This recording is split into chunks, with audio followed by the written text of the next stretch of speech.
Hey yo, everyone! Nintendo finally awoke from the dead and gave us our first official glimpse at the Nintendo Switch successor, the Nintendo Switch 2. I know, not really your normal Nintendo naming scheme, but hey, if it ain't broke, don't fix it.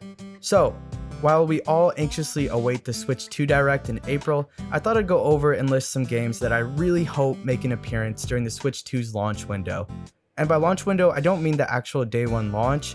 Typically, the launch window is considered the first 3 months following the official release of the console. Anyway, the original Switch launched with some bangers, including ARMS, 1-2 Switch, Breath of the Wild, Shovel Knight, Splatoon 2, and of course, Mario Kart 8 Deluxe. 8 years have passed since the Switch's arrival, and there has been a lot of ground covered in terms of hardware development and game innovation since then. So today, I've come up with a list of 10 games, both first party and third, that I hope to see launch on the Switch 2. As always, if you enjoy the video, don't forget to leave a like and subscribe. Alright, let's get it. Alrighty, at number 10, I really hope we see Red Dead Redemption 2 as a launch title for the Switch 2.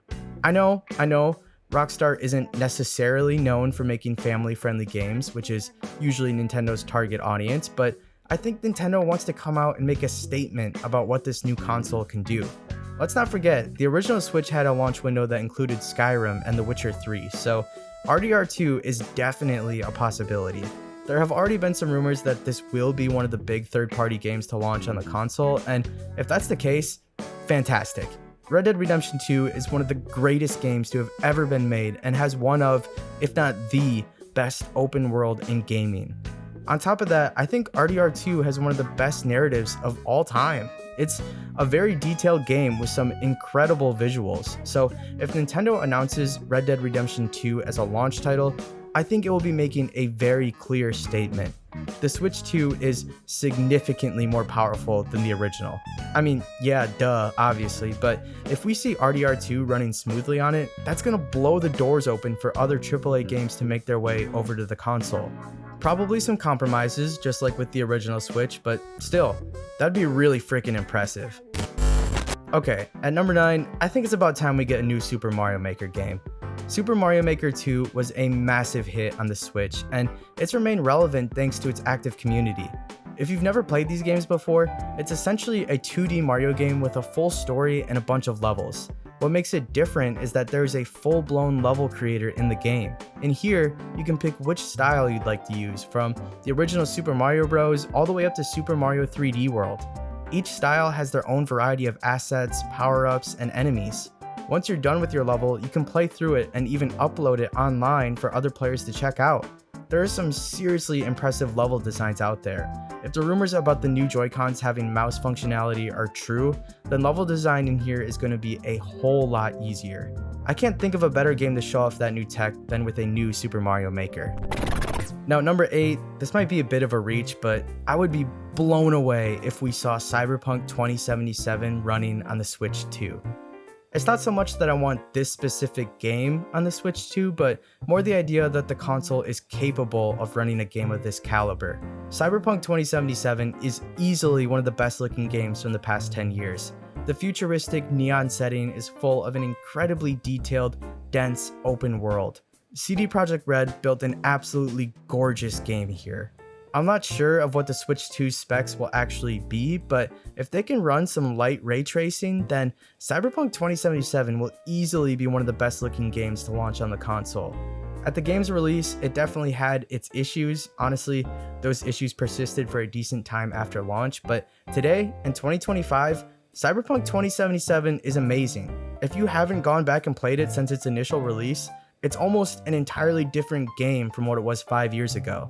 Nintendo already has a history with CD Projekt Red, with The Witcher 3 being one of the most impressive games to get a port to the original Switch, so it makes sense that Nintendo might want to continue that partnership. If we could get some Ultimate Edition of Cyberpunk that includes Phantom Liberty on the Switch 2, I would be absolutely thrilled. Moving along to number 7, I would kill to have a remake or remaster of The Legend of Zelda Wind Waker or Twilight Princess. I truly believe that one of these, if not both, will release during the Switch 2's launch window.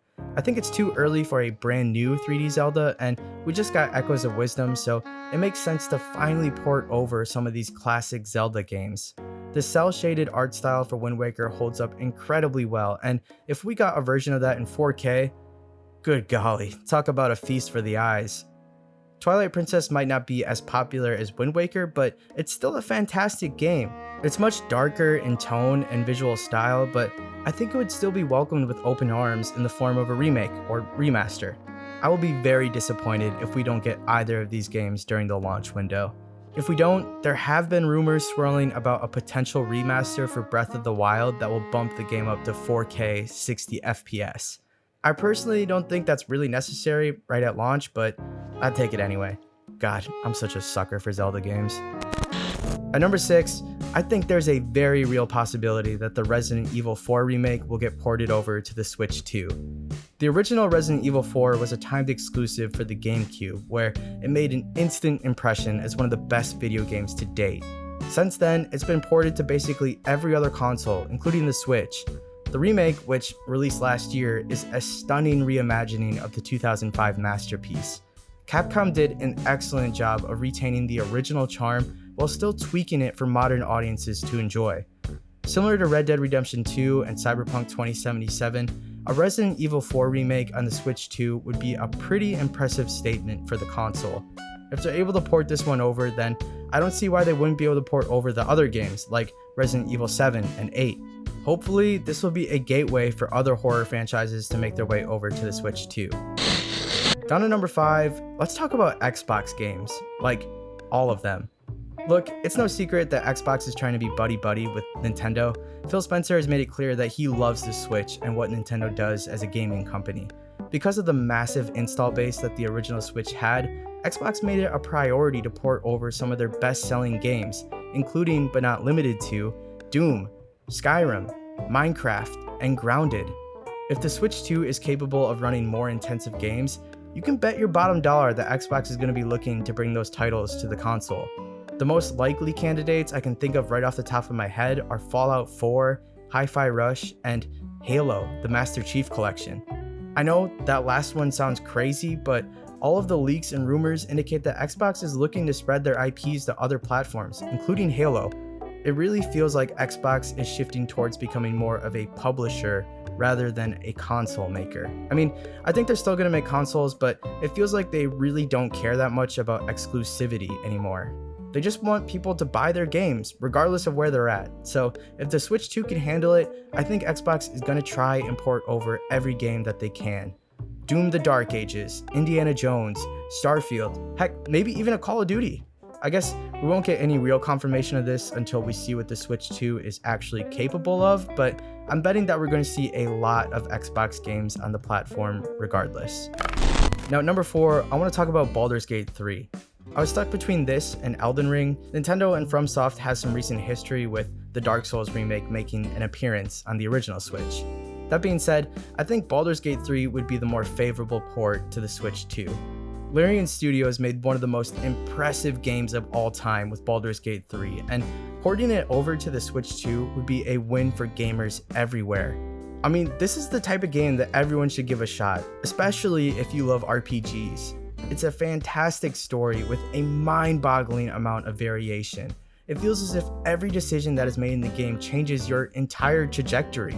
Because of that, no two playthroughs ever feel the same, and now that the game has received its final updates, it just makes sense to bring the complete edition to the Switch 2. It's got great multiplayer, it's cross-platform, and it's now open for modding.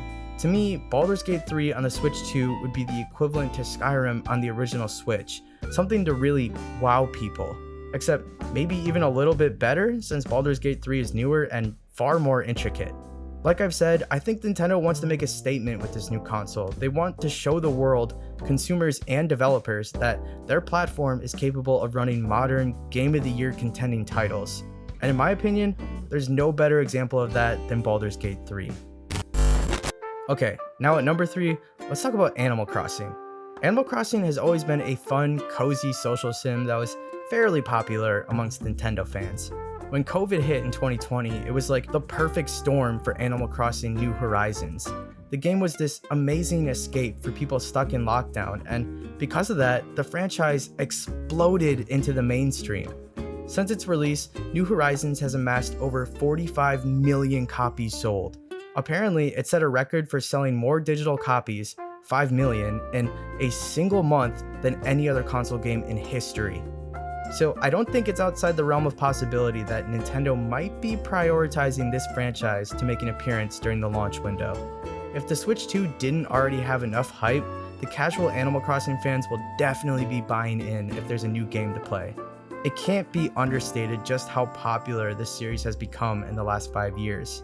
If we don't get an Animal Crossing at launch, I'm feeling pretty confident that we will get one within the first 2 years of the Switch 2's life cycle. This is the type of game that's built to sell consoles. Speaking of games built to sell consoles, let's talk about Mario Kart 9. I mean, this might as well be confirmed as the official launch title, but with Nintendo, you just can't make any assumptions. We got our first real glimpse of Mario Kart 9 during the Switch 2 reveal, and it didn't give us too much to work with. We can see that some of the character models, such as Donkey Kong, have been redesigned and filled in with more detail. The colors are bright and vibrant, and holy moly, is that a track for 24 racers? It seems as if every Mario Kart has some sort of gimmick to it, and it looks like Mario Kart 9 is going to be leaning into the multiplayer aspect of it. During the trailer, some fans noticed that there are 24 open slots at the beginning of the track. Mario Kart is already a crazy party game as it is, but a 24-player Mario Kart sounds like a flat-out bloodbath. Controllers will definitely be broken playing this game. Anyway, it's been over a decade since we've gotten a fully brand new Mario Kart game, so it's about time we see something fresh. Mario Kart 8 Deluxe was one of the consistently best-selling games on the Switch, so it makes perfect sense to have a new one ready at launch. I mean, everyone loves Mario Kart, right? Even people who don't game love to play Mario Kart. Barring any crazy unforeseen gameplay changes, Mario Kart 9 should be the perfect killer app for the Switch 2 launch. Okay, and before we get to number 1, I got a few honorable mentions. Pokemon. We know that Legend Z-A is in development and slated for this year at some point, we just don't know when. Excluding any delays, we can expect to see this on the Switch 2 sooner rather than later. Hopefully this one isn't a steaming pile of doo-doo like Scarlet and Violet was. The Final Fantasy VII remakes have been pretty popular these past few years, and there have also been rumors that the original remake, whoa, that's a weird thing to say, will be making its way to the Switch 2. Nice to see some Final Fantasy games on a Nintendo platform again. I also think there's a decent shot we get some of the newer Assassin's Creed games on the Switch 2. I wouldn't be surprised to see the new trilogy, Origins, Odyssey, and Valhalla, make an appearance during the launch window. Metroid Prime 4 is almost a guarantee at this time, but like I said, we can't rule anything out. The game has been stuck in development hell for what feels like forever, and until I actually have it in my hands, I'm not going to rule out any further delays. And the last honorable mention, PlayStation games. Is this likely? No, not at all. But you can't blame a guy for wishful thinking, can you? With how expensive game development is and how popular the Switch 2 will likely be, it's not a bad idea for Sony to at least consider porting over some of their games to the platform. Maybe just some timed exclusives, like what they've done with PC. Unlikely, but I'd still like to see it. Alright, and finally, at number 1, for the love of God, Nintendo, give us a new 3D Mario game. It is tragic that we've only gotten one new 3D Mario game for the Switch. Yeah, the 3D World port was cool, and Bowser's Fury was great, if not a bit short, but damn, dude. You didn't want to make a follow-up to Odyssey? That game seemed prime for a sequel a la Super Mario Galaxy 2. Instead, we haven't heard from the 3D Mario team in ages. I'm starting to get worried. Are those guys okay? I feel pretty confident that we're gonna get a new 3D Mario within the Switch 2's launch window, and dude, it better be worth the wait. I mean, I'm sure it will be. These games are usually Game of the Year contenders. I'm curious to see what this new entry will be. Like, what new mechanics or gameplay design is Nintendo going to come up with this time? Or are we going to see a sequel to Odyssey? Or even crazier yet, a third Super Mario Galaxy? Personally, I'm leaning towards a completely new Mario game with new mechanics that emphasize the Switch 2's hardware, whatever that may be. With that being said, I really hope that the Switch 2 doesn't follow the original Switch's release schedule for 3D Mario games. Mario deserves more than just one mainline game per generation. This is your boy, Nintendo, don't leave him behind. Anyway, that's my list. What'd you guys think? Which game on this list is most exciting to you? What games do you want to see for the Switch 2's launch window? I'd love to hear all your thoughts down below in the comments. I'm hoping to have my worst games of the year video up by next week, but no promises. In the meantime, if you enjoyed this video, don't forget to leave a like and subscribe. It means a lot. I appreciate you guys as always, and I will catch you in the next one.